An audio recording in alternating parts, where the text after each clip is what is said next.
এখানে দেখেন, এখানে একটা অ্যানাউন্সমেন্ট আছে, life saving equipment emergency use only. এখান থেকে আপনি 911 মানে পুলিশ কল করতে পারবেন।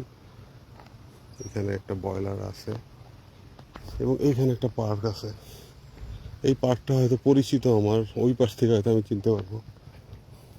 কিছু লোক আসতেছে এই রাস্তায়, সুতরাং কিছুটা সাহসের সত্যি হলো। দেখেন রিসাইক্লিং, এখানে কোনটার মধ্যে কি ফেলবেন নির্দেশনা দেওয়া আছে। ও, অনেক লোকজন, ভয় পাওয়ার কিছু নেই। বাট আমি অলমোস্ট 1 কিলোমিটার মনে হয় কাছাকাছি ক্রস করছি। সেম রোড, একই রকম এনভায়রনমেন্ট, একই রকম দৃশ্য আশপাশে। তো এটা এটা শেষ না, আসলে কোথায় গিয়ে শেষ হচ্ছে কে জানে। হয়তো আমি চিনবো, অবশ্যই চিনবো, কারণ আমি অনেক আশপাশে অনেক স্ট্রিট দিয়ে তো মুভ করি। বাট এটা শেষ কোথায় জানি না।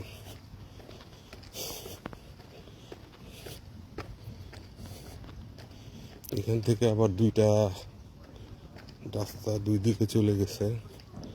খুব সম্ভবত, যদি আমার ভুল না হয়, বামে হয়তো উডবাইন বা কক্সওয়েল এদিকে হয়তো গেছে এই রোডটা, আর এইটা হয়তো গেছে হচ্ছে নর্থ ইয়র্কের দিকে, খুব সম্ভবত ও কর্নার বা এগলিনটন।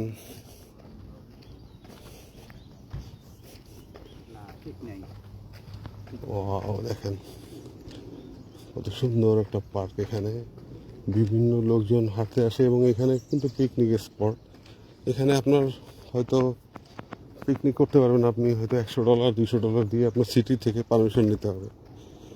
এবং you have to make sure that after your picnic you should clean everything yourself.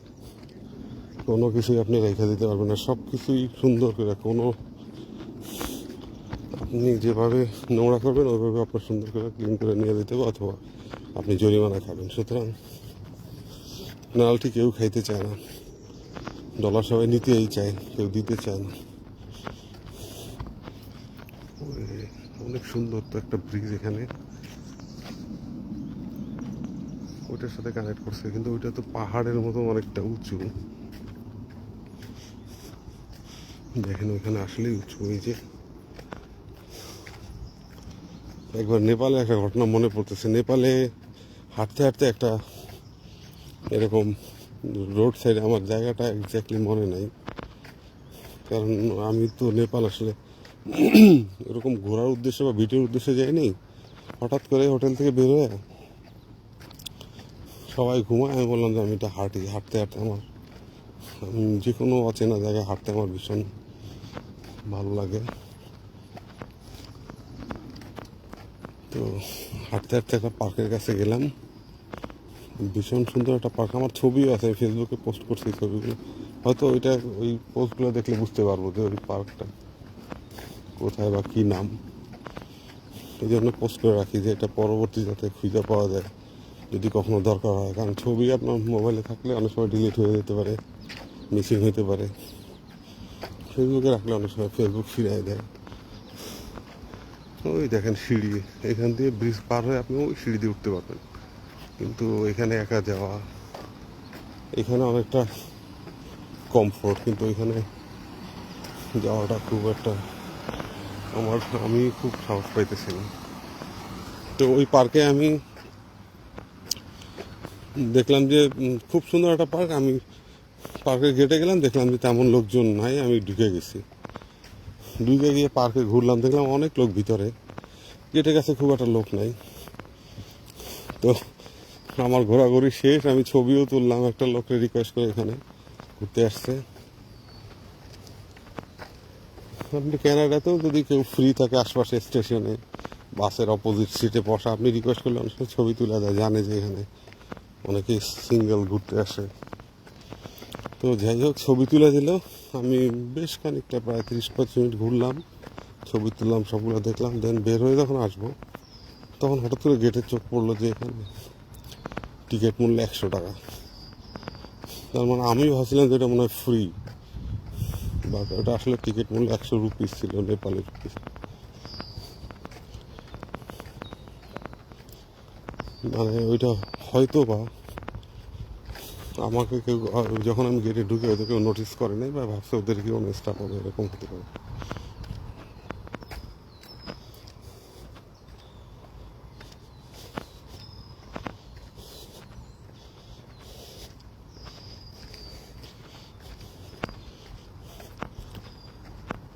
Yes, দেখেন কত বড় একটা ফ্লাইওভারের মতো।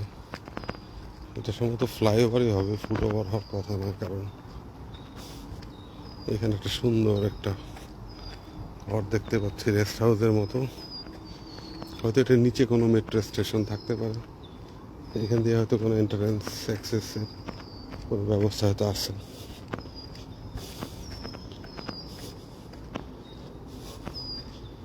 এখানে ওইরকম কোনো লোকজন থাকবে না, আপনার শুধু কিছু নোটিশ সাইনবোর্ড টানানো থাকবে, এটাই এনাফ।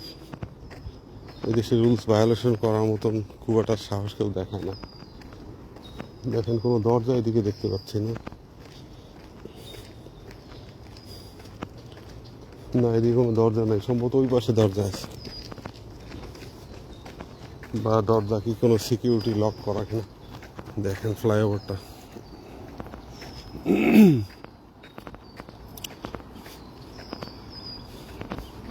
উপর থেকে আসলে সৌন্দর্যটা যতটা সুন্দর, নিচের থেকে ব্রিজের সৌন্দর্যগুলো আরো বেশি ভালো লাগে আমার কাছে মনে হয়। উপর থেকে তো শুধুই পিচ ঢালা রাস্তাই বোঝা যায়, কিন্তু ব্রিজের সৌন্দর্য, নকশা, ডিজাইন বা নিচে তার দেখেন।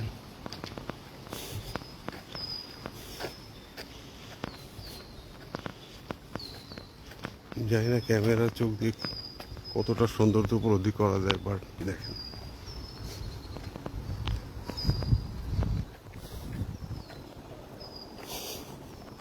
তো এই এরিয়াটা আবার একটু লোকজন বেশি মনে হইতেছে।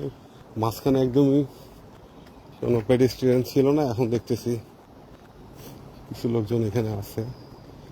দেখেন কত সুন্দর ভিউ। এই রোডটা হয়তো উপর দিয়ে কানেক্ট করে অনেক রোড হয়তো কমায় দিছে, রাস্তা কমায় দিছে, এই জন্য হয়তো এটা এখানে লিঙ্ক রোডের মতো ফ্লাইওভার দিয়ে করে দিচ্ছে। I need to know the babies, কিন্তু এটা নিয়ে ঘাটাঘাটি করতে হবে যে রোডটা আসলে কোন রোডটা।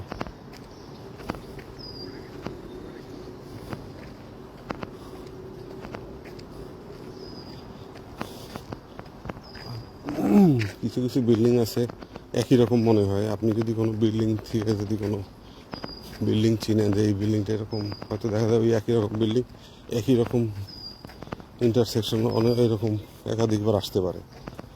ধরেন আপনি এগলিংটনের চত্বরে আছে, ইন্টারসেকশন আছেন, মনে হবে ওয়ার্ডনও একই রকমই মনে হতে পারে, যদিও এই দুটো সিমিলার না আমি ভালোভাবে চিনি, বাট এরকম অনেক স্টেশন আছে।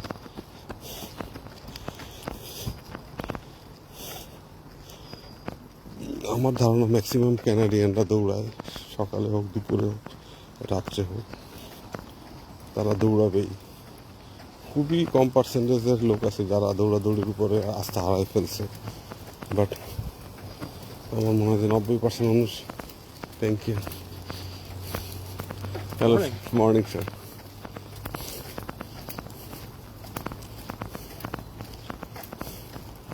So I believe 90% people believe in exercising, but 10% people they are actually disagree because they don't have any control. Maybe, I don't know. Even অনেক দেশে এরকম দেখা যায় যে এক্সারসাইজের প্রতি কারো কোনো এরকম, কিন্তু যত আধুনিক দেশ দেখবেন, যত আধুনিক সমাজ, যত পরিপাটি মানুষ দেখবেন, দেখবেন যে যত বড়ই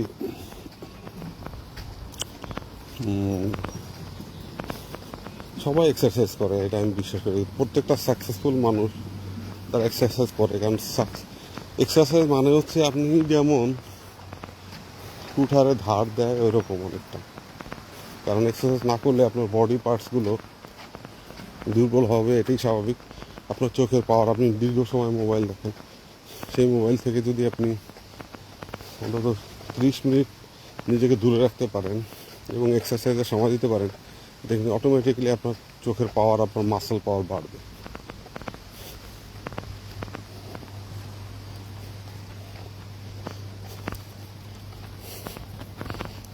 Is it ending area, sir?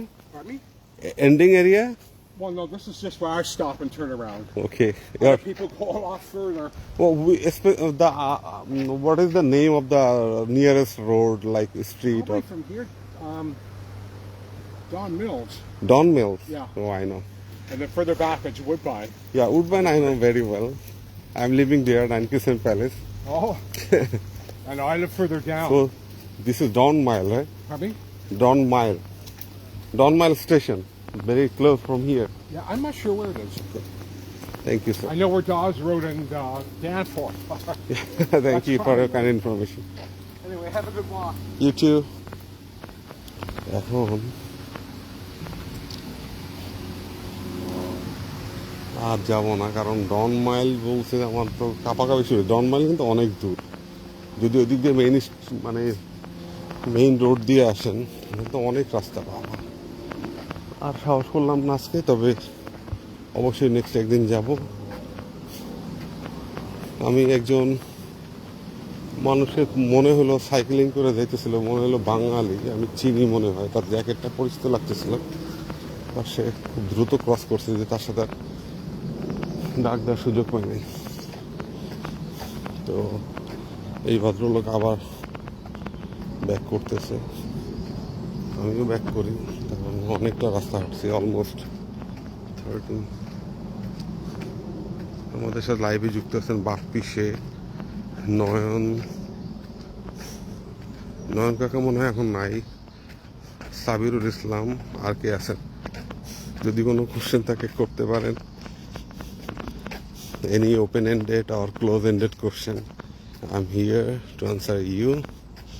কারণ ব্যস্ততা অনেক সময় এমন যে আসলে আমার ফ্রি টাইমকে, তবে সবচেয়ে ভালো হয় আমাকে পাওয়ার যে আপনি SMS করবেন, ভয়েস মেসেজ দিবেন, সবচেয়ে ভালো হবে যে আমি উত্তর দিব। আমি অবশ্যই মোবাইল হাতে রাখি, কিন্তু হাতে রাখলেও কথা বলার সিচুয়েশন বা ফোনে মনোযোগ দেওয়াটা খুব কঠিন হয়। কারণ আপনি যখন কাজ করবেন তখন ফোন অ্যালাউড না, আপনি যখন স্কুলে থাকবেন তখন ফোন অ্যালাউড না। তো এটা সাইলেন্ট মুডে, সবসময় সাইলেন্ট মুডে রাখতে। এই জন্য অনেকের ফোন আসলেও হয়তো আমাকে অনলাইন শো করতেছে, ফোন আসছে, সে ভাবতেছে আমি হয়তো ইগনোর করতেছি, ব্যাপারটা তা না। ব্যাপারটা হলে ফোন ধরার কোনো সুযোগ নেই। আবার হয়তো দেখা যায় আমি দেখতেছি কিন্তু ফোন ধরতেছি না, ঠিক আছে আমি ফ্রি হয়ে ব্যাক করবো, কিন্তু মনে থাকে না।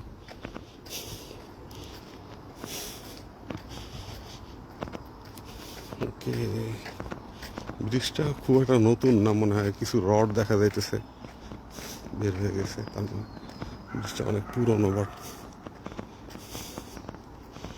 ডিজাইনটা সুন্দর।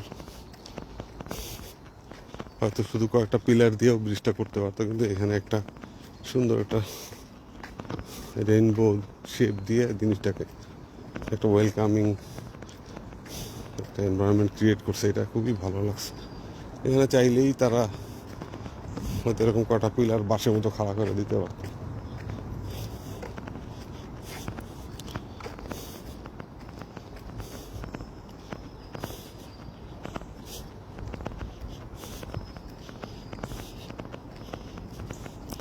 এটা আমি যেখান দিয়ে হাইটে আসলাম, এটা বের করা খুব একটা কঠিন না। বাসায় গিয়ে আমি সার্চ দিলেই ম্যাপ যদি আমি করি, জুম করলেই বোঝা যাবে যে আমি কোন এরিয়া পর্যন্ত গেছিলাম। এই পার্কটা খুবই ফেমাস বাঙালিদের জন্য। সামনে এখানে যে এর আগে একদিন দেখাইছিলাম যে এখানে গান টান হয়, প্রোগ্রাম হয়, বাংলাদেশ থেকে বিভিন্ন শিল্পী আসলে বিভিন্ন জায়গায় প্রোগ্রাম হয়। কারণ কোন কমিউনিটি কোথায় গান করাবে এটা তাদের ব্যক্তিগত চয়েস, কারণ এখানে তো পার্কের অভাব নাই। তবে সাধারণত খুবই কাছাকাছি হচ্ছে এইটা, বা উডবাইন, বা ওইদিকে আপনার মারখামে আর কয়েকটা পার্ক আছে। আর একদম দূরে যেটা অ্যাডামস পার্ক, এই অ্যাডামস পার্কে হচ্ছে কালচারাল প্রোগ্রামগুলো বেশি হয়, মানে বড় স্পেস, খুব সুন্দর সুন্দর ছাউনি থাকে, এখানে সাউন্ড সিস্টেম, রান্নাবান্না, হাঁড়ি পাতিল রাখার জন্য খুব ভালো ব্যবস্থা। এই ঘরটা দেখাইছিলাম যাওয়ার সময়, এদিকে কোনো দরজা আমি দেখতে পাই নাই। আমার মনে হয় যে ওদিকে কোনো দরজা নাই। এটা আসলে আদৌ কোনো দরজা নাই সম্ভবত। এমনও হইতে পারে যে শুধুমাত্র নিচে আলো প্রবেশ করানোর জন্য শুধু এই ঘরটা তৈরি করা হয়েছে। এবং দেখতেছি বৃষ্টি হইতেছে, গুড়ি গুড়ি বৃষ্টি।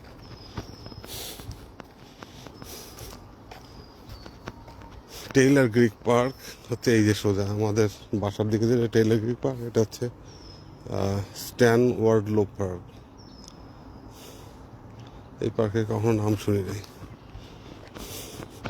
মানে এই রোড দিয়ে গেলে আপনি ওই পার্কটা পাবেন, আর সোজা গেলে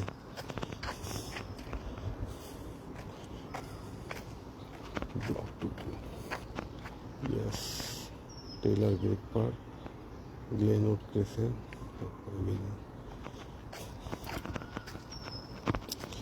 আপনি এখানে কানাডায় আমার মনে হয় যে সব জায়গায় নেটওয়ার্ক সমান পাবেন, কিন্তু আমি কোনো টাওয়ার দেখি না এরকম। নেটওয়ার্কটা কোত্থেকে আসে কে জানে। আর এই যে ইলেকট্রিক লাইনগুলো ওই উপর দিয়ে যেগুলো গেছে, হয়তো শহরে গিয়ে আর এই লাইনগুলো থাকে না, হয়তো মাটির নিচে চলে গেছে। মেইন যে ওইখানে কোনো শুধুমাত্র লাইন আছে, ইলেকট্রিক লাইনগুলো থাকে যেগুলো আপনার যে ট্রামের কানেকশন আছে বা মেট্রোর কানেকশন, ওই লাইনগুলোই শুধু উপরে দেখা যায়। জেনারেল যে লাইনগুলো এগুলো এইখানে দেখতেছি এই যে কারেন্টের খাম্ব, বাট শহরের ভিতরে এরকম কোনো কিছুই নাই।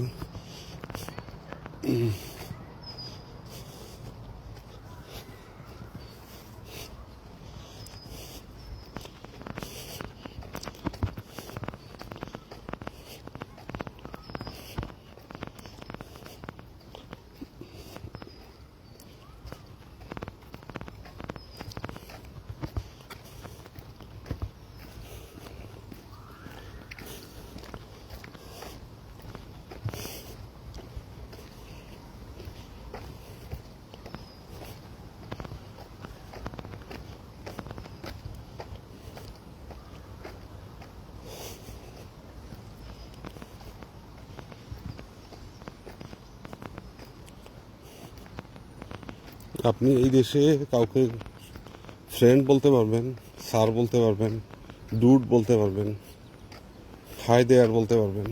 সেটা আপনার একান্ত ব্যক্তিগত চয়েস। কেউ আপনাকে কোনো জোর করবেন, আপনার বসকে যে আপনাকে স্যার বলতে হবে এই ব্যাপারটা এরকম না। আপনি ফ্রেন্ডস বলতে পারেন, ডুডস বলতে পারেন, হাই দেয়ার বলতে পারেন। যদি স্পেসিফিক কাউকে ডাকেন সেক্ষেত্রে অবশ্যই তাকে নাম ধরেও ডাকতে পারেন, কোনো প্রবলেম নেই। এটা নিয়ে তাদের কোনো ইগো নেই। যেমন আমাদের টিচারকে আমরা বলি hi David, how are you. David হয়তো আমরা বলি hi friend, I am okay, I am good. সে কখনোই মাইন্ড করবে না। আপনি যদি আমাদের বাংলাদেশে বলেন হাই ডেভিড টিচারকে, তাহলে আপনার বাপ দাদা 14 বর্ষে খবর নিয়ে জিজ্ঞেস করবে যে এই ছেলেরা তো বেয়াদব, এর মনে হয় বাবাও এই স্কুলে পড়ছে, সেও বেয়াদব ছিল। ব্যাপারটা এরকম না। আপনি হয়তো এখানে একজন ম্যাডাম আছে আমাদের, ক্রিস্টিন সিমসন হচ্ছে তার নাম।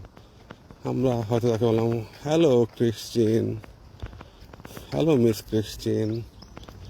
সে বলবে হ্যালো ডার্লিং। অথচ আপনি তার ছাত্র।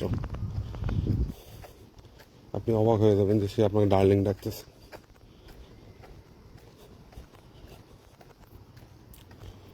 বুড়ি বাবা, lots. Good morning everyone. Morning. আপনি এই দেশে যদি কোনো লোক কুকুর নিয়ে যায়, আপনি যদি তার কুকুরকে পেট করেন, মানে আদর করেন, তাহলে সে ভীষণ খুশি হয়। বাংলাদেশে যখন আপনি কারো বাচ্চা কোলে নিলে একটু বলেন ও লেলে বাবাটা, দেখবেন যে খুশি হয়ে গেল। এই দেশে অনেকটা এরকম, কিন্তু বাচ্চা ধরলে তারা বিরক্ত হয়, কুকুর ধরলে তারা ভীষণ খুশি হয়।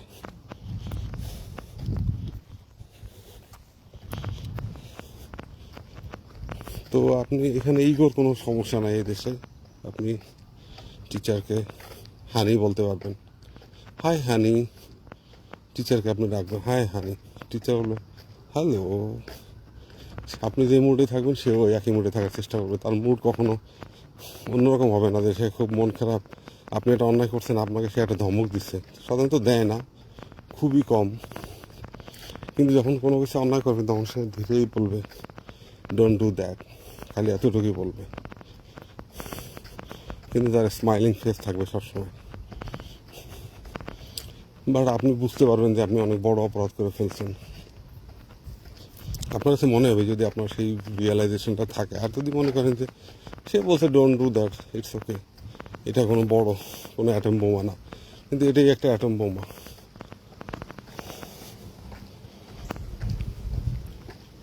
ওই বাবা, এখন তো শীত বাড়তেছে মনে হইতেছে।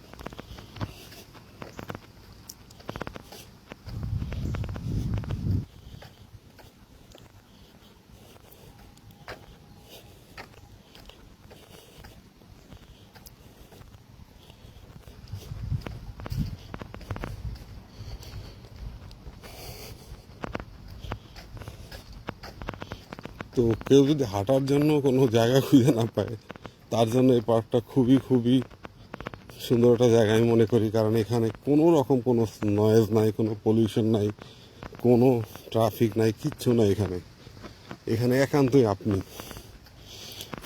কারোর সাথে আপনার দেখা হয়তো 2, 4, 5, 7 মিনিট হবে না, আপনি আপনার মতো করে। আমি চিন্তা করি আমাদের দেশের যারা নামি দামি লেখক বা যারা আসে বিদেশে, এই জন্য হয়তো তারা লিখতে পারে। এর কারণ হলো অনেকগুলো কারণ আছে, যে লেখকদের সাধারণত আইসোলেট জায়গা লাগে যেখানে কোনো তাকে কেউ ডিস্টার্ব, প্রকৃতিও ডিস্টার্ব করবে না। আমাদের দেখা যায় আমাদের ঘনবসতি দেশ, সেখানে আপনি কানে তুলে দিলেও সাউন্ড প্রুফ করতে পারবেন না। Like the perfect compliment. Maybe their couple, তাদের বাচ্চারা হয়তো স্কুলে চলে গেছে বা তারা দুজনেই বের হয়েছে। তো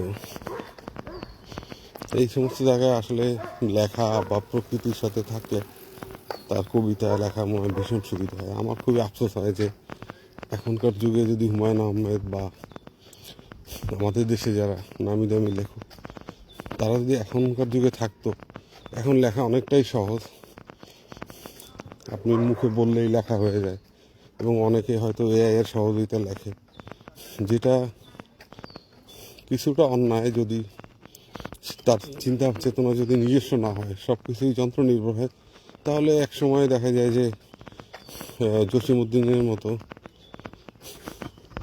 তাকে হয়তো অনেক, আমাদের পল্লীকবি জসিমউদ্দিনের মতো হয়তো তার কিছু প্রবলেম ফেস করা লাগতে পারে।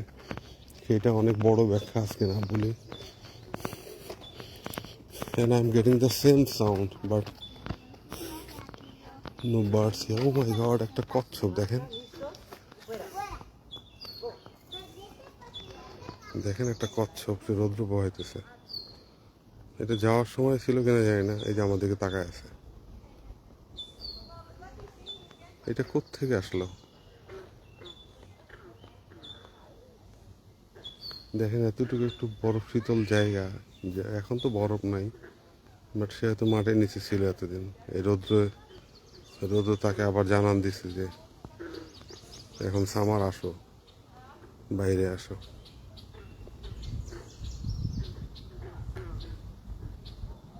এটা কি, এটা কি তাহলে পাখি শব্দ না, এটা কি কচ্ছপের শব্দ নাকি?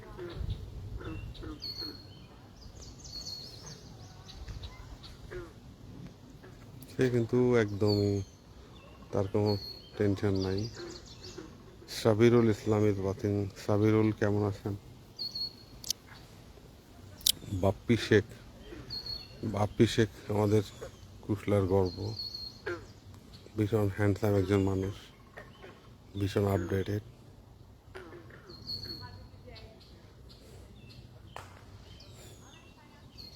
ওই গেল কচ্ছপটা, ক্যামেরায় দেখি না, আমি দেখতেছি মনে হয় ক্যামেরা ঠিক জায়গায় ধরি নাই, কোথায় গেল? আহা, ওই যে, আমার মনে হয় ব্যাঙের শব্দ, এটা মনে হয় ব্যাঙের, কোনো পাখির ডাক না। এই যে কচ্ছপ, এই যে এখন একটু মুভ করতেছে, সে হয়তো নেমে যাবে, বিরক্ত হইতেছে আমার ভিডিওতে। দেখেন কি একটা কার্ড মনে হয়। তাকে বিরক্ত করা ঠিক হবে না।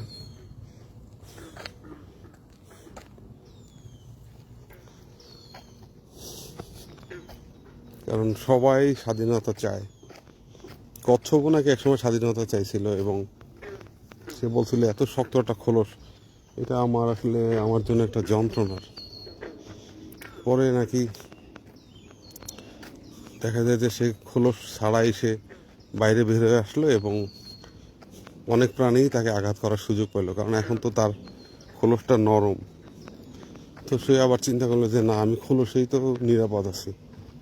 তো আপনি অনেকে হয়তো ভাবতে পারে, অনেক নারী বা অনেক আমাদের তরুণ যারা যারা প্রমিজিং, যারা গ্রোয়িং আপ কিছু তরুণ আছে, তারা হয়তো ভাবে যে বাবা মাই একটা ভেজাল, আমি একটা স্বাধীনতা চাই। এটা মনে হয় এক ধরনের, এটা কি না, এটাও এমনি অনেকটা এই ধরনের শাক, বেসিল এক ধরনের শাক পাওয়া যায় ক্যানাডায়, অনেকটা ওইরকম মনে হইতেছিল। তো অনেক তরুণ আছে তারা ভাবে যে বাবা মাই একটা ভেজাল, একটা ব্যাকডেটেড। আমি এত সুন্দর করে জীবন চলতে চাই, এভাবে বলতে চাই, এভাবে যাইতে চাই, আজকে মন চলে কক্সবাজার, কালকে অমুক তমুক, কিন্তু বাবা মাই আমার বাধা। তো তাদের স্বাধীনতাটা, যে সমস্ত মানুষ স্বাধীনতা পায় তারা আসলে তার চরম মূল্যও দেয় এক সময়। কারণ সময়ের সাথে সাথে কুকুরটা নিয়ে তারা খেলতেছে, দেখেন একটা লাকড়ি মুখে দিয়ে, আমি দেখতেছি কিন্তু ক্যামেরায় দেখানো যেতেছে না। তো যারা স্বাধীনতা পাওয়া যায় তাদের আসলে ভবিষ্যৎটা ওরকম ভালো হয় না, খুবই কম, হয়তো 2-1 জন সাকসেস হয়, ম্যাক্সিমামই হয়তো তাদের এই যে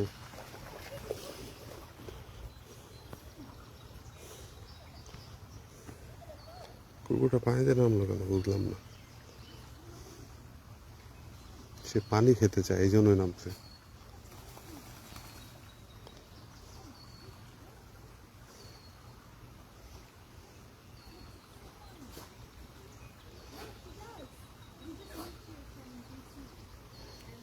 তো এই স্বাধীনতাটা আসলে আমি মনে করি না যে স্বাধীনতা সব কিছুর দরকার। আপনি কচ্ছপের গল্পটা যদি দেখেন, সেও স্বাধীনতা চাইছিল, যখন দেখলো খোলস ছাড়া তার আসলে কোনো আত্মরক্ষার সুযোগ নাই, যে কেউ তাকে আক্রমণ করতে পারে, মেরে ফেলতে পারে, তখন সে আবার খোলসের মধ্যে নিজেকে নিরাপদ মনে করলো। প্রত্যেকটা মানুষ তার পরিবারের কাছে নিরাপদ। যদি কেউ মনে করে যদি কেউ মনে করে যে না, পরিবারের চাইতেও, বাবা মার চাইতেও আমার গার্লফ্রেন্ড, আমার বয়ফ্রেন্ড আমার জন্য অনেক নিরাপদ, তো তাদের এই ধারণাটা একটা নির্দিষ্ট সময় পর্যন্ত হয়তো সঠিক, পরবর্তীতে গিয়ে তাকে চরম মূল্য দিতে হয়। এখানে এই যে সুয়ারেজ লাইন, দেখেন পানির আওয়াজ আসতেছে ভিতর থেকে। সুতরাং স্বাধীনতা আপনি অতটুকু আপনি ভোগ করেন যতটুকু অন্যের ক্ষতি না হয়, আপনার দ্বারা অন্যের আক্রান্ত না হয়। আপনার সাউন্ড, আপনি মোবাইলে লাউড দিয়ে গান শুনতেছেন, আপনি ভীষণ এনজয় করতেছেন, কিন্তু অন্যদের জন্য সেটা বিরক্ত। এই জন্য আপনি সাউন্ডটা একটু কমাই দেন, অথবা হেডফোন দিয়ে আপনি গান শুনেন।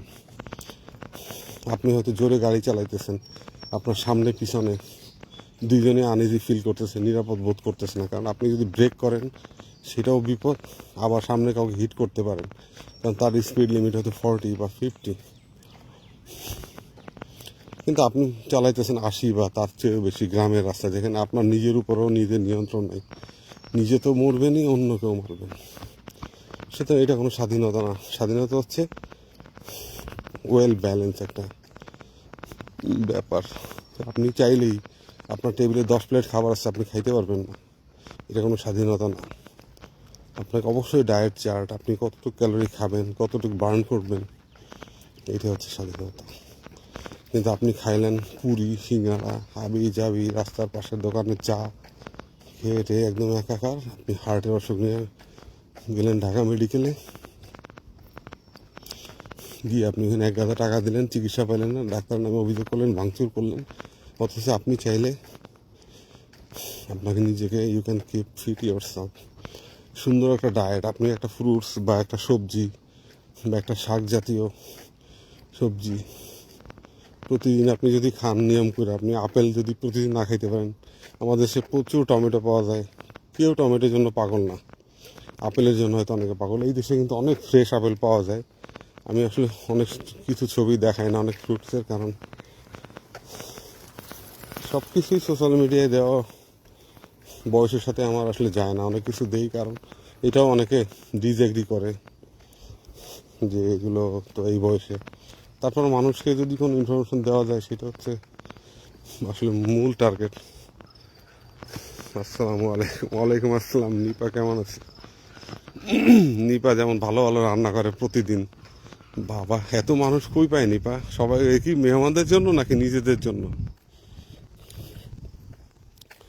তো আপনি যদি অবশ্যই ডায়েট ফুড না খান, আপনি আপনার সামর্থ্য আছে, আপনি প্রতিদিন গরু মাংস খাবেন, এটা কোনো স্বাধীনতা না। আপনার শরীরকে তো আপনাকে বাঁচাইতে হবে। আপনার শরীর আপনাকে কি বলে, আপনি কি কান পাতেন যে আপনার হার্ট কি বলতেছে? আপনার লাঞ্চ ধুলাযুক্ত বাতাস পাইতেছে, আপনি কি ইচ্ছা করে মাস্ক পরেন না? আপনি বলেন মাস্ক পরলে আমার কি দরকার, মাস্ক পরলে আমার দম বন্ধ হয়ে যায়, বাট মাস্ক পরলে আপনার হার্টটা অনেকটাই বাইচে যায়। তো এখন সবাই তো স্বাধীনতা চায়, কিন্তু আমরা কি করি, মনে করি যে আমি ড্যাম স্মার্ট, আমি যেভাবে চলবো এটাই স্বাধীনতা। আপনার প্রত্যেকটা অঙ্গ প্রত্যঙ্গ স্বাধীনতা চাই। আপনি দুইটা পাকে ইউজ করতেছি, যেমন আমি এখন 1 ঘন্টার উপরে হাঁটলাম, সেও স্বাধীনতা চায়, সেও বসতে চায় এখন, কিন্তু আমি তাকে বসতে দিতে পারি না। তাহলে এইটা এখানে তো ভায়োলেশন হয়ে গেল। সুতরাং স্বাধীনতা হচ্ছে যতটুক অন্যকে আঘাত না করবে, অন্যকে ক্ষতি না করবে। আপনি অন্যের সন্তানকে আঘাত করলেন, মনে করলেন যে এটা ঠিক আছে, এই আঘাতটা দরকার আছে, তাকে শিক্ষা দেওয়া দরকার আছে, কিন্তু আপনি নিজেই কিন্তু ভুল রাস্তায়। তাছাড়া আপনার সন্তানকে যদি এইভাবে কেউ আঘাত করে, তাহলে আপনি সেটা কীভাবে নেবেন সেই চিন্তা করেন না। অবশ্য অনেক বাবা মা আছে সন্তানের ব্যাপারে অতটা কনসার্ন না। আমরা যেরকম ছোটোবেলায় আমাদের খেলতে গেছি, পড়ে গেছি, মারামারি করছি, দলাদলি করছি, বাবা মা অত সিরিয়াস না। দেখা যায় সবাইকে ধমক দিয়ে দিছে, গেছো কেন খেলতে, বা এই সেই শেষ। এখনকার বাবা মারা, কিছু কিছু বাবা মা আছে খুবই সিরিয়াস, কারোর সাথে মিশতেও দিয়ে চায় না, কারো কোনো কিছু শেয়ার করতে দিয়ে চায় না। টিফিন তার বক্সে সুন্দর করে টিফিন দেয়, ভালো ভালো টিফিন দেয়, সামর্থ্যের বাইরে টিফিন দেয়, এবং খবরদার কারোর সাথে শেয়ার করবা না, কারণ এই পুষ্টি শুধু তোমারই দরকার, আর কারো দরকার নেই। কিন্তু আসলে এই পুষ্টিটা সমস্ত স্টুডেন্টদের দরকার। যদি এতটুকু একটা অংশ যদি কারোর সাথে শেয়ার করা যায়, সেই ছেলেটা হয়তো একটা দারুণ একটা পুষ্টি দিয়ে তার নিউট্রিশন, তার হয়তো ইমিউনিটি সিস্টেম, তার অর্গানগুলো খুব ভালোভাবে হয়তো কাজ করবে। একজন মানুষের একটা আপেল দরকার, অথচ দেখা যায় একটা মানুষ 4টা 5টা আপেল খেয়ে ফেলছে, কারণ তার সামর্থ্য আছে, তার টেবিলে সাজানো আছে। সে মনে করলো আজকে খাইলেই আমি রাজা হয়ে গেলাম, আর হয়তো 6 মাস খাইতে হবে না, কিন্তু এই টোটালি ছিল ওয়েস্ট, আর কিছুই না। সুতরাং প্রত্যেক জিনিসের স্বাধীনতা থাকা উচিত, প্রত্যেক জিনিসের ব্যালেন্স থাকা উচিত। এবং ইসলাম যেহেতু বলে, ইসলামের নিয়মগুলো যদি আপনি ফেরত আসেন, তাহলে দেখবেন যে তুমি যেটা চয়েস করবা, তোমার ভাইয়ের জন্য ওটা চয়েস করার চেষ্টা করবা। কি করবা, তোমার দাসীকেও সেই কাপড় পরাবা তুমি যে কাপড় পরো। কিন্তু আমরা কি আসলে, আমরা সব কিছুতে আল্লাহর কাছে বিচার দিই, কিন্তু আমাদের নামে যে হাজার হাজার বিচার অলরেডি আল্লাহ দপ্তরে জমা আছে, সেগুলোকে কাটানোর জন্য কোনো আপিল করি নাকি করা উচিত? তো still pin drop silent everywhere, no, there is the people. ওই সাইডটা একটু দেখা যায় যে একটু গ্যাদারিং আছে, এদিকে একদমই নাই। I am in the middle position. I need to go, I think 500 metre more, then I can get my home.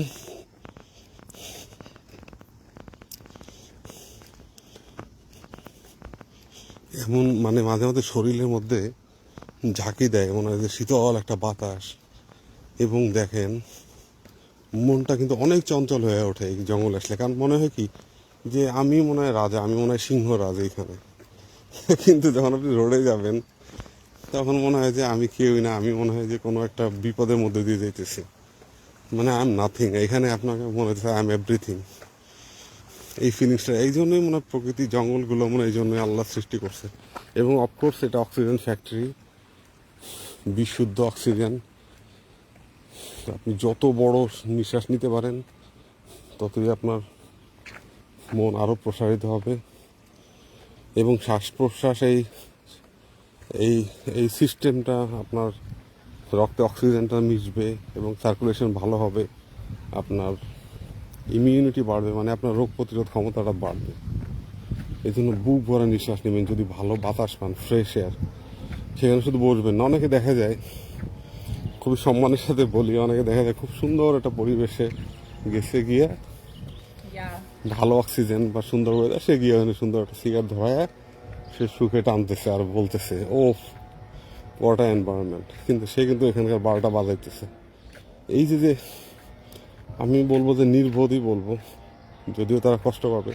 এই যে নির্বোধ মানুষগুলো নিজের ক্ষতি তো করেই, পরিবেশের জন্য সে শত্রু, মানবতার শত্রু, দেশের শত্রু, জাতির শত্রু, পৃথিবীর শত্রু। সে কিন্তু জানে না সে কত বড় ক্ষতিকারক। আপনি হয়তো একজনকে মদ পান করালেন, সে নিজে ক্ষতিগ্রস্ত হবে, কিন্তু একজন ধূমপায়ী সে যদি একটা বাচ্চাকে করে নেয়, বাচ্চাকে চুমা দেয় বা যে বাথরুমটা ইউজ করে, সব জায়গায় এই পয়জনটা ছড়া।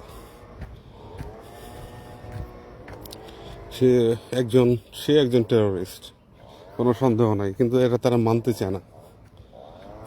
কারণ তারা হচ্ছে বাড়ির কর্তা, তারা বাড়ির মেইন বেডরুমে যেখানে বাচ্চা ঘুমাইছে ওইখানে এসে সিগারেট পান করবে, ধূমপান করবে, কারণ সেই হচ্ছে এই বাড়ির কর্তা। আমার মনে হয় প্রত্যেক কর্তাদেরকেও একটা লিমিটেশনের মধ্যে নিয়ে আসা উচিত। প্রত্যেক পরিবারের যৌথ অ্যাকাউন্ট থাকা উচিত। যতটা ক্রিমিনাল রেকর্ড থাকে প্রত্যেকের নাম থাকা উচিত। কারণ যখন দেখবেন অপরাধ করে, তখন শুধু অপরাধীর শাস্তি হয়, তার পরিবার শাস্তি হয় না। কিন্তু আলটিমেটলি পরিবারে কিন্তু, বিশেষ করে যারা বেটার হাফ বা স্পাউস, এরাই কিন্তু ম্যাক্সিমামই এটা ইনফ্লুয়েন্স করে এবং তারা দায়ী থাকে। সুতরাং ক্রিমিনাল রেকর্ডে তাদেরও নাম আসা উচিত। যদি কোনো করাপশন হয়, বিশেষ করে দুর্নীতি বা কোনো যেটা আসলে রাষ্ট্রের জন্য ক্ষতিকর, বা বিশেষ করে সরকারি চাকরিজীবী যারা, আমি মনে করি প্রত্যেকেই পরিবার সহ তাদেরকে ক্রিমিনাল রেকর্ডে তাদের নাম আসা উচিত। শাস্তি কী হয় না হয় সেই ব্যাপারে আমাদের কোনো জানার সুযোগ নাই। মিডিয়াতে, টেলিভিশনে সাংবাদিকরা হয়তো ভিউ পাওয়ার জন্য কিছু ঘটনার পিছনে লেগে থাকে, তার ব্যক্তিগত স্বার্থ থাকে। আবার হয়তো কেউ সত্যিকারের মন থেকেই কোনো ঘটনাকে সামনে নিয়ে আসে, সেখানে তার জীবনের ঝুঁকি থাকে। আবার অনেকে আছে হয়তো যে সে নিজেকে অনেক বড় সাংবাদিক, এটা জাহির করার জন্য সে অনেক বড় বড় মানুষের বিরুদ্ধে কথা বলে এবং হয়তো আন্ডারওয়ার্ল্ডে গিয়ে আবার তাদের সাথে লিয়াজও করে। তো প্রত্যেকটা মানুষই আসলে স্বাধীনতা চায়, সেটা হচ্ছে অর্থনৈতিক মুক্তি। কিন্তু এই স্বাধীনতা আপনি যতই অর্জন করেন, যতই জমা করেন, আপনাকে তো সেই আলেকজান্ডার দ্য গ্রেটের মতো খালি হাতে যেতে হবে। আলেকজান্ডার গ্রেট যখন মারা যাবে, তখন তার সব চিকিৎসক সমস্ত সবাইকে ডাইকা বললো যে আমি মারা গেলে আমার হাতটা যেন অবশ্যই বাইরে রাখবে যখন আমাকে নিয়ে যাওয়া। তো বলল, জিজ্ঞেস করা হয়েছিল যে কেন, বললো যে আমি যে আলেকজান্ডার দ্য গ্রেট, কিন্তু আমি যে মরার সময় খালি হাতে যাইতেছি এটা সবাই দেখুক। এই যে আমরা চলে আসছি টেইলার ক্রিক পার্ক। এখানে হয়তো ছোট্ট একটা আউটিংয়ের অ্যারেঞ্জ হইতেছে, হয়তো তার কমিউনিটি কিছু লোকজন এখানে আসবে, অথবা তারা হয়তো কোনো টিম এখানে ওয়েট করবে, কোথাও খেলতে যাবে, এখানে তারা গেট টুগেদার করবে, দেন তারা এখান থেকে মুভ করবে হয়তো বা। এইটি হচ্ছে টেইলার ক্রিক পার্ক। এখন কিছুই নাই, কিন্তু যখন আমি একদিন দেখাইছি উপরে গিয়ে, জাস্ট একটা খোলা জায়গা, হেলিপ্যাডের মতো। বাট এখানে আপনি যখন, এই যে এখানে লেখা picnic site number 5, spot number 5। তো যেমন কয়েকদিন বলতে গত বছরের উইন্টারের শেষে এখানে এসডি রুবেল আসছিল, আরও অন্য শিল্পী আসছিল। এসডি রুবেল মানে কানাডায় থাকে কি জানি না।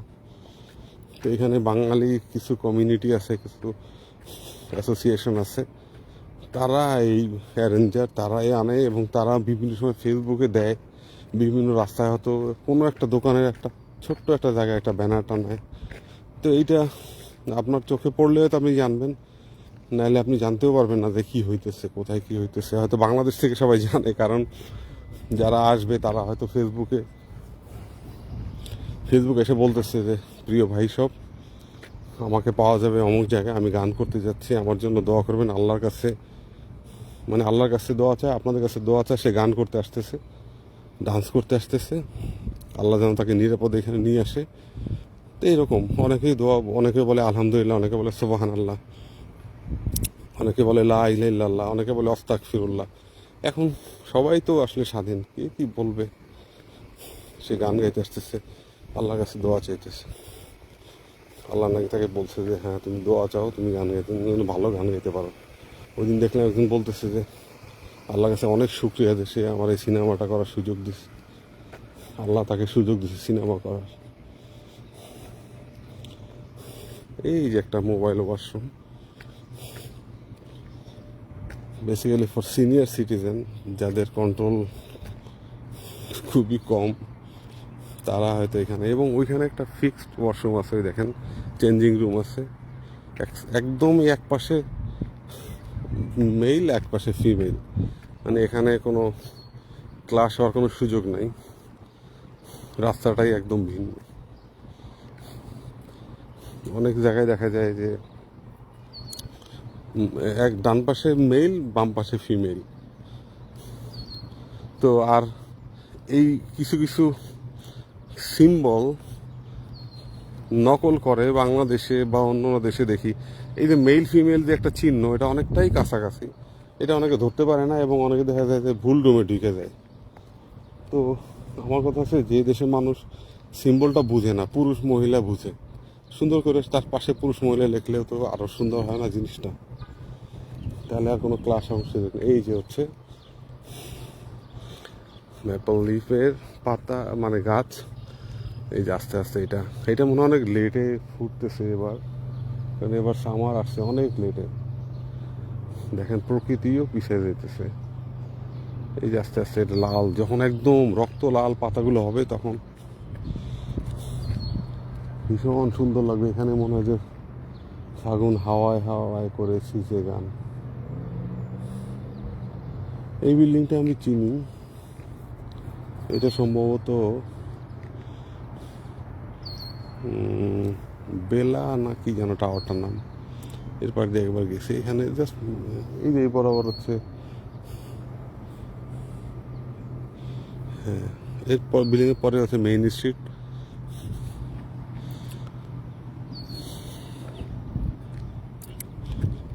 ও ফাইনালি আমার রাস্তা শেষ।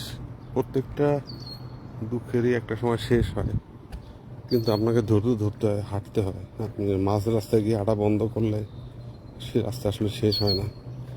আর কখনো শর্টকাট, মানুষ এবার ভরসা করে অমুকে অমুক করবে, তমকে অমুক করবে, এই আশায় প্রতিদিন ঘুমানো, তাও ময়লা বিছানাটা ভালো করে ঝাড়াও হয় না, এরকম যেন না হয়।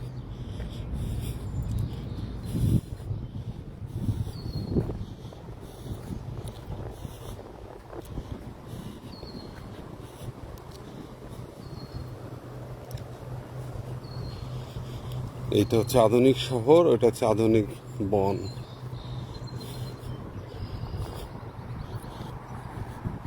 এই বিল্ডিংটা দেখেন, সামনে গেলে আপনি বুঝতেই পারবেন না যে বিল্ডিং এর পিছনে এরকম জঙ্গল আছে। সামনে কিন্তু অনেক সুন্দর। এই যে আমাদের ক্রিসেন্ট প্যালেস, তারপরে অনেকগুলো টাওয়ার আছে এখানে। এর পিছনে যে এরকম সুন্দর জঙ্গল আছে, অনেকে হয়তো যদি না আসে সে বুঝতে পারবে না। এবং এখানে একটা সুন্দর একটা বাড়ি আছে, আমি একবার গাড়ি নিয়ে গেছিলাম এখানে, যে কি আছে ভিতরে দেখার জন্য। একটা রেস্ট হাউসের মতন, খুবই মিস্ট্রি আছে এখানে। ভিতরে কোনো লোকজন ছিল কিনা জানি না। একদমই ঠিক এই জঙ্গলের মাঝখান বরাবর একটা বাড়ি আছে। এই সামনে গিয়ে ডানে একটা, ওই যে ওই রোড দিয়ে ঢোকা যায়, একদমই একটা রেস্ট হাউসের মতন। আশপাশে আর কোনো দেখেন কোনো বিল্ডিং নাই।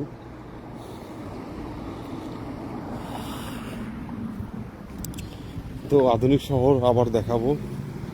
সবাইকে অসংখ্য ধন্যবাদ। লাইভে যোগ দেওয়ার জন্য। যদি কোনো ইনফরমেশনে আপনার মনকে এতটুকু শক্তি দেয় বা আনন্দ দেয় তার জন্য থ্যাঙ্কস। যদি কোনো কষ্ট দেয় তার জন্য আন্তরিকভাবে দুঃখিত। সবাই ভালো থাকবেন, সবাইকে ভালো রাখবেন। স্বাধীনতা অতটুকুই ভোগ করবেন যে এই যে আমি চাইলেই রাস্তা ক্রস করতে পারবো না, আমি এই বাটনে চাপ দিব, আমি ওয়েট করব, আমাকে যখন সিগন্যাল দিবে তখন আমি রাস্তা পার হবো। এটাই হচ্ছে স্বাধীনতা। কিন্তু আমি রাস্তাঘাট ফাঁকা, আমি লাফ দিয়ে চলে যাবো, এটা যেন না হয়। এই যে আমাকে সিগন্যাল দিয়ে দিছে, এখন আমি বুক ফুলে হাঁটতে পারবো। এবং এখানে টাইমিংও দেওয়া থাকে, এখানে 20 সেকেন্ড বা 10 সেকেন্ড দেওয়া থাকে। এই যে এখানে টাইম, ওই যে 12 সেকেন্ড, 11, 10, তার মানে এর মধ্যে আপনাকে ক্রস করতে হবে। ওই যে একটা ট্রেনিং গাড়ি দেখা যায়, এই গাড়ি দিয়ে সাধারণত মানুষ ড্রাইভিংটা শিখে। যখনই কোনো গাড়ির উপরে এরকমই দেখবেন, যদি ট্যাক্সি লেখা থাকে তাহলে তার মানে ট্যাক্সি, আর যদি এরকম কোনো নাম থাকে তাহলে বোঝা যাবে এটা হচ্ছে ওই যে ট্রেনিং কার, যারা লাইসেন্সের জন্য। একটা সময় লাইসেন্সের জন্য তো এরকম ট্রেনিং নেওয়া লাগছে আমার এই দেশে। এবং এটা এক একজনের অভিজ্ঞতা এক এক রকম।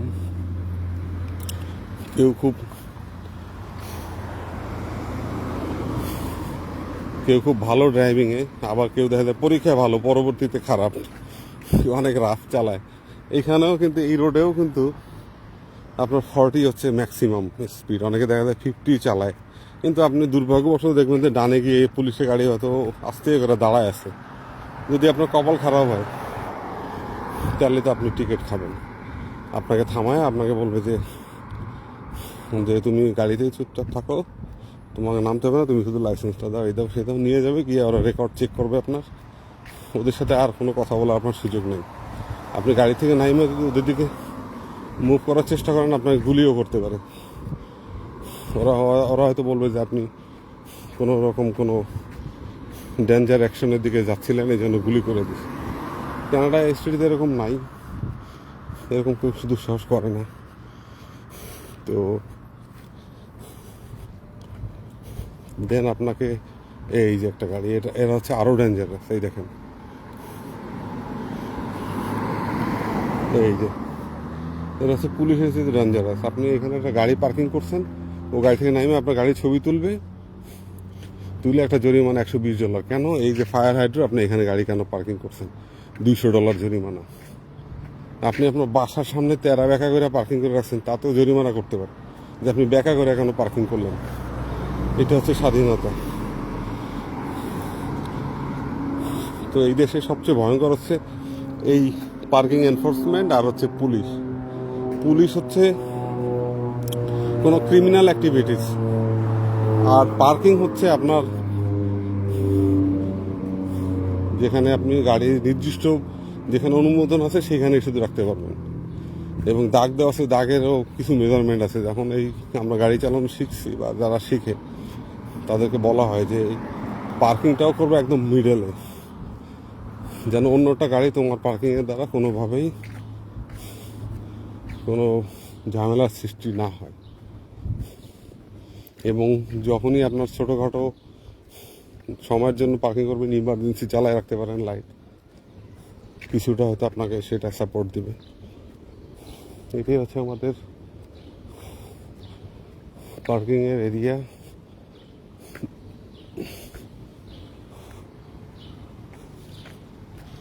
আজকের জন্য সবাইকে আল্লাহ হাফেজ। সবার জীবন অনেক সুন্দর হোক, হিংসামুক্ত একটা পৃথিবী হোক। সবাই সবার জন্য দোয়া করব, সবাই সবার জন্য সুন্দর জিনিসটাই চয়েস করব। সবাই ভালো থাকবেন।